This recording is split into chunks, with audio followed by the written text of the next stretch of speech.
Fala, meus amores! Bom, venho aqui para continuar a aula de geometria plana com vocês, tá certo? Uma aula também bem teórica, bem facinha, bem tranquila, tá? Que vocês vão tirar de letra, tranquilo?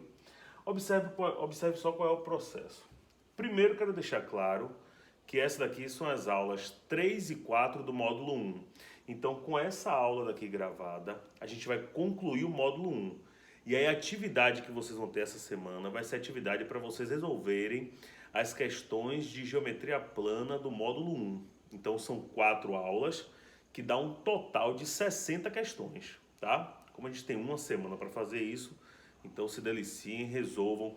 Tem questões que são muito difíceis, já vou alertando vocês, mas de um modo meio que geral assim, a ideia é encontrar triângulo e retângulo. Não esqueçam que se ele trouxer o ângulo, então você já vai naquela maldade, deve gerar um daqueles triângulos que a gente trabalhou, seno, cosseno, tangente, enfim, as relações trigonométricas, tá bom? Então, observe qual é a ideia disso aqui. Primeiro, a gente vai trabalhar com retas paralelas cortadas por transversal. Então, qual é a ideia básica? Você vai pegar duas retas R e S paralelas e eu vou pegar uma reta T. Essa reta T é a transversal das duas retas paralelas. Perceba que quando você traça essa reta transversal T, ela acaba criando 8 ângulos, tá? 4 ângulos na reta R, 4 ângulos na reta S, tá joia? Esses ângulos, eles têm uma correspondência. O que vai acontecer? Eu vou ter que esse ângulo e esse são opostos pelo vértice, esse e esse são opostos pelo vértice, da mesma forma os dois de cá, esse com esse. Eu vou dar nome para esses ângulos, então eu vou chamar de A, B, C, D, E, F, G e H, tá bom? Então dei esses nomes aí para esses ângulos. Por correspondência, o que eu posso afirmar? Bom, por correspondência eu posso afirmar o seguinte, que o ângulo A ele é igual ao ângulo E, porque são ângulos correspondentes, tá vendo?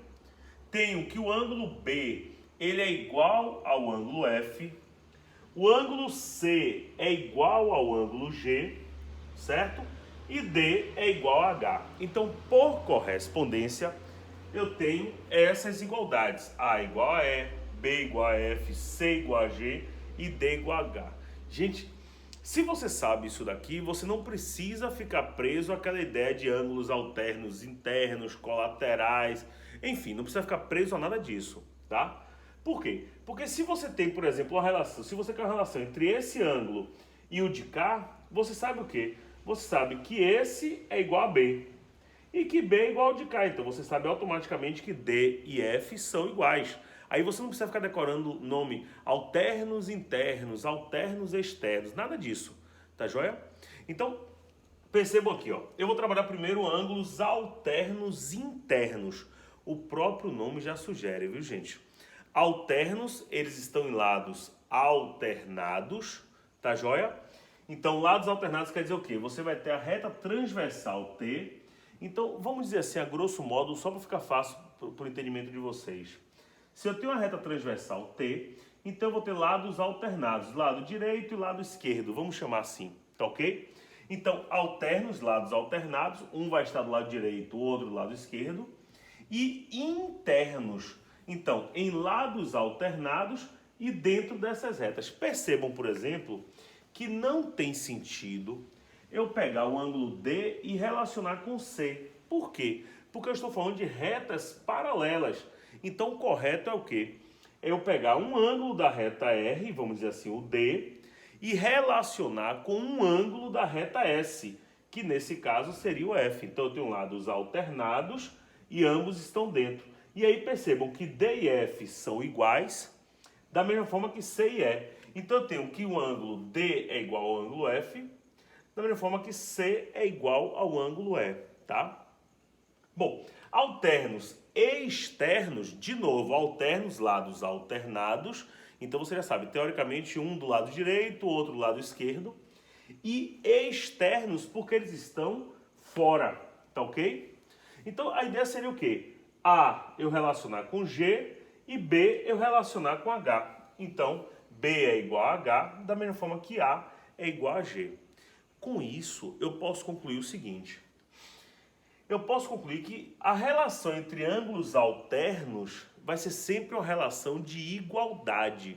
Então, ângulos alternos internos, ângulos alternos externos, eles serão sempre iguais, tá? Ângulos alternos são iguais. Aí você diz, Lipe, mas eu lembro também que tem um tal de colaterais. Mesmo, laterais, lados. Então, ângulos colaterais são ângulos que estão no mesmo lado. Então, ambos estão do lado direito ou ambos estão do lado esquerdo. E aí, o que seriam ângulos colaterais internos? Perceba a ideia aqui, ó. Colaterais do mesmo lado, então ambos do lado direito ou ambos do lado esquerdo, internos estão dentro das retas. Daí eu vou ter D com E C com F. Agora percebam o seguinte, percebam que C é igual a E. Já vimos isso, que são alternos internos. E que C mais D vai dar 180 graus. Portanto, D mais E também vai dar 180 graus, da mesma forma que C mais F também vai dar 180 graus. Lembre-se da aula passada, ângulos que somados dão 180 graus são chamados de ângulos suplementares. Perfeito, tá? Bom, ângulos colaterais agora externos estão do mesmo lado e externos quer dizer que eles estão fora. Então, qual seria a ideia aqui? Seria, por exemplo, A com H, ó, fora das retas, tá vendo? E do mesmo lado, A e H, B e G. Percebam que da mesma forma que os anteriores, eles também são suplementares. Então, A mais H vai dar 180, da mesma forma que G mais B também vai dar 180. Então, só fixando a ideia, ângulos alternos, internos ou externos, eles são sempre iguais. Então, ângulos alternos internos, um vai ser igual ao outro, tá? Alternos externos, um vai ser igual ao outro. Agora, ângulos colaterais, eles são sempre suplementares. Joia? Tranquilão? Bom, continuando aqui, ó.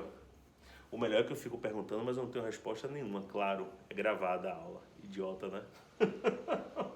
Bom, ângulos de lados paralelos. Gente, essa relação é bem bacana. O que acontece, ó?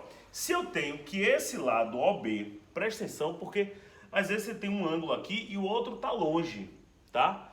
Mas aí quando você tem essa relação de paralelismo, aí fica show de bola. Você consegue concluir, olha o que você consegue concluir. Se OB é paralelo a QR e OA é paralelo a QP, tá? Da mesma forma aqui, ó, OB é paralelo a QR, OA é paralelo a QP. Se isso acontece, obrigatoriamente esses ângulos são iguais. Então, o ângulo AOB, ele é igual a esse símbolozinho de ângulo, viu, gente? É igual ao ângulo PQR, tá joia? Bom, da mesma forma que observe que eu posso fazer também, ó. Se eu pego QR paralelo a OA, QP paralelo a OB, observe que nesse caso eles são paralelos, mas não tem o mesmo sentido, diferente desses. Esses ângulos são paralelos e têm o mesmo sentido. Aqui não, ó. QR está indo para lá, OA está vindo para cá. Então, se isso acontece, o que você tem é que esses ângulos são suplementares e não mais iguais, tá bom, gente? Bom, essa relação de cima, principalmente, ela é fantástica e ela ajuda bastante, viu? Ajuda bastante mesmo. Bom, e acabou ficando aqui, ó. Não saíram as animações, não. Bom, soma dos ângulos internos de um triângulo. Isso aí é bem ridículo. Olha o que vai acontecer, ó. Vou pegar um triângulo qualquer, tá certo? E aí nesse triângulo eu traço aqui uma reta paralela a essa base, passando por esse vértice, tá joia? Em seguida, eu prolongo essas duas retas aqui, ó. Esses dois lados. Quando eu faço isso, olha o que vai acontecer, gente. Eu tenho uma correspondência em triângulos, porque eu vou ter o quê? Eu vou ter retas paralelas cortadas por uma transversal. Então, por correspondência, esse ângulo é igual ao de cá, tá? Esse ângulo daqui, ele vai ser igual ao de cá. E como são opostos pelo vértice, esse ângulo é igual ao ângulo de cima. Logo, a soma desses três ângulos, que eu chamei de A, B e C, essa soma toda vai dar 180 graus. Então, só recapitulando, esse ângulo A é igual daqui, esse ângulo B é igual de cá e esse ângulo C é igual daqui de cima, porque são opostos pelo vértice.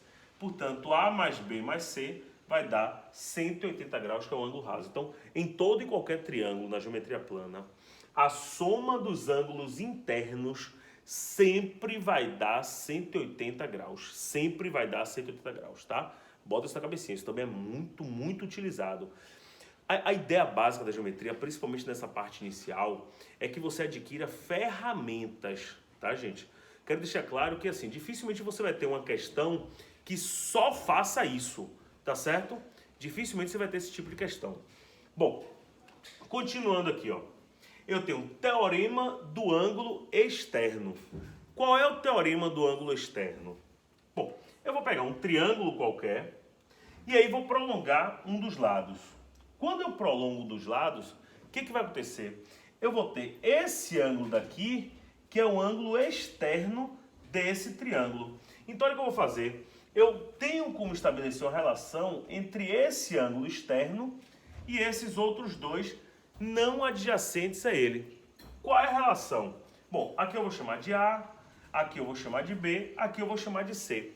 A relação que existe é o seguinte: esse ângulo externo, esse ângulo B, ele vai ser igual à soma dos outros dois não adjacentes a ele.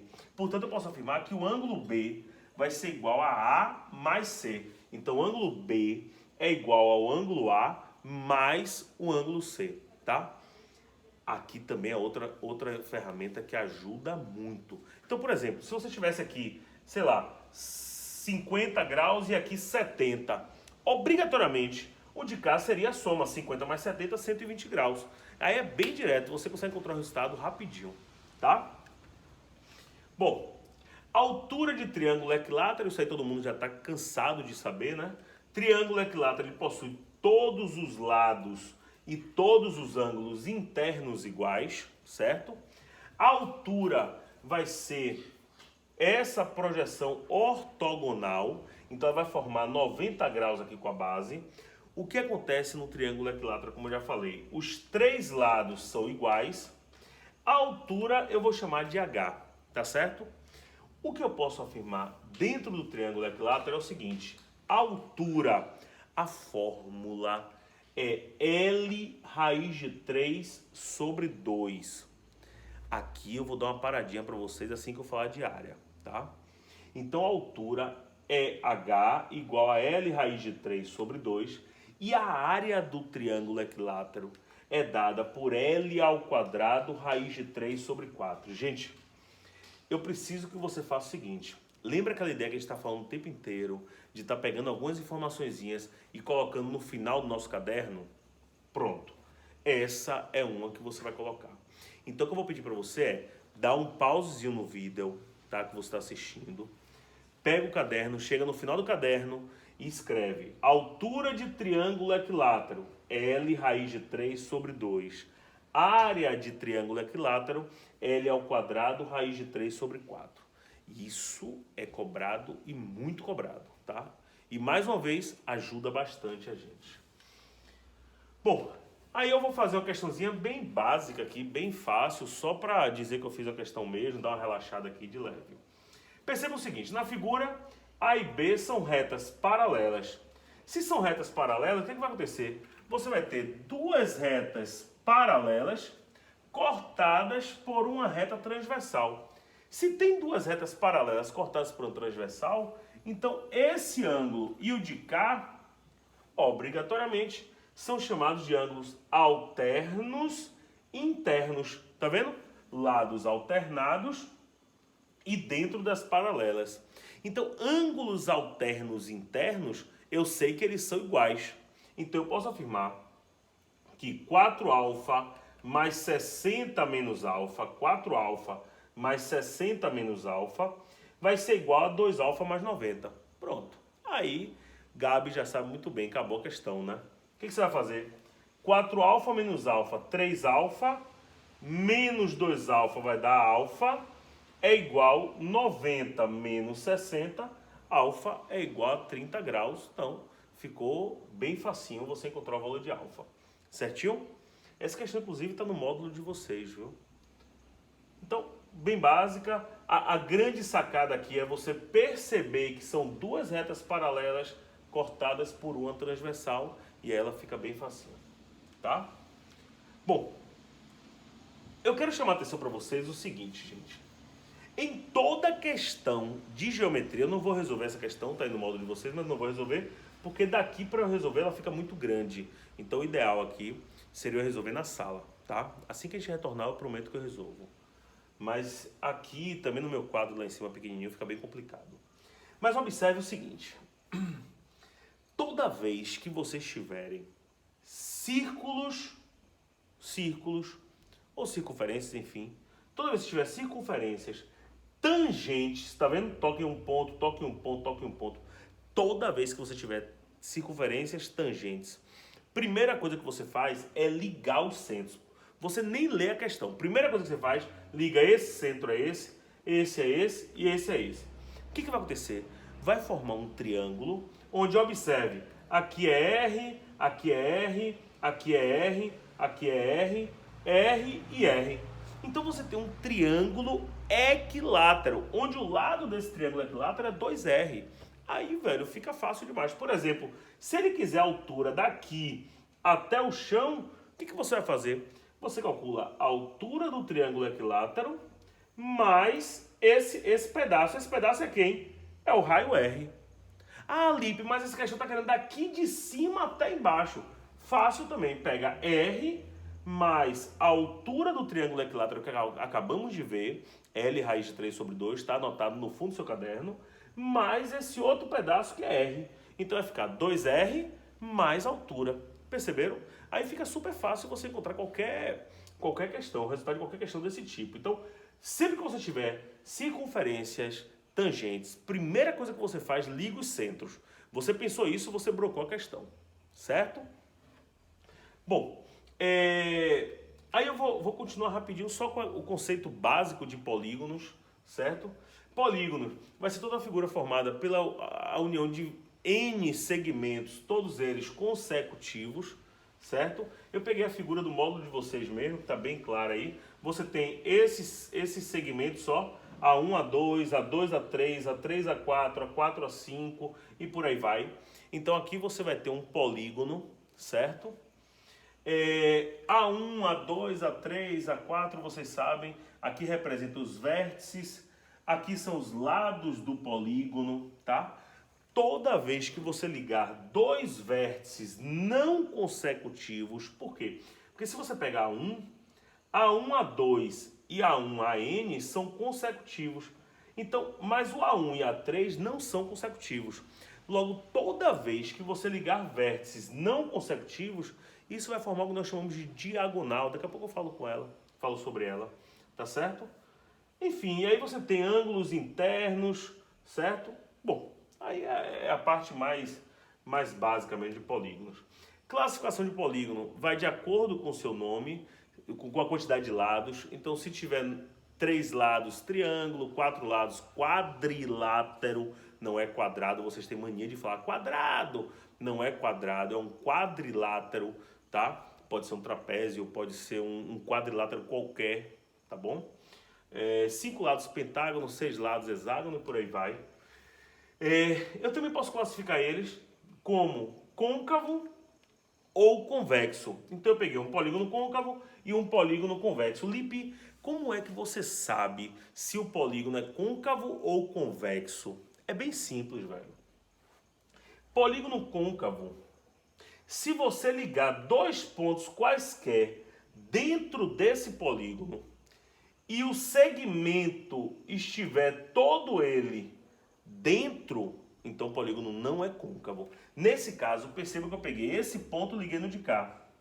Então eu tenho um pedaço desse segmento que está fora do polígono. Se eu tenho um pedaço fora, é porque o polígono ele é chamado de polígono côncavo ou não convexo. tá? Já o polígono convexo, quaisquer dois pontos que você pegue, o segmento vai estar todo ele contido no polígono, tá? Então essa é a diferença de côncavo para convexo. Normalmente a gente trabalha com polígono convexo.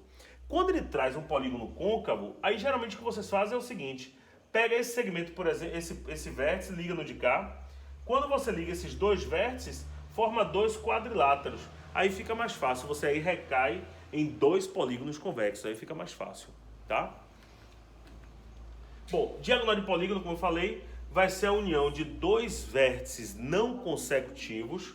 Então, eu trouxe aqui, tracei esse com esse, peguei esse vértice com o de cá, esse com esse com esse e traço esse com esse. Então, dessa forma, eu consegui traçar aqui todas as diagonais do polígono convexo, tá certo? Bom, o cálculo do número de diagonais de um polígono convexo, a fórmula que me permite calcular a quantidade de diagonais de um polígono convexo vai ser n vezes n menos 3 sobre 2. Lipe, quem é esse n? N é o número de lados do polígono, tá bom, gente? Tranquilo?